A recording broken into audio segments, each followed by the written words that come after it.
দাঁতের উপরে তিনটি ফুটা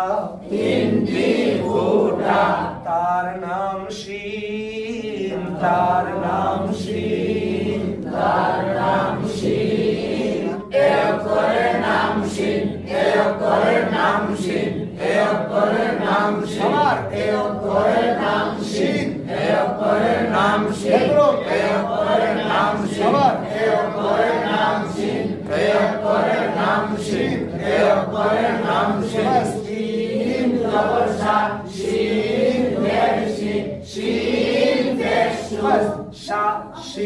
সবার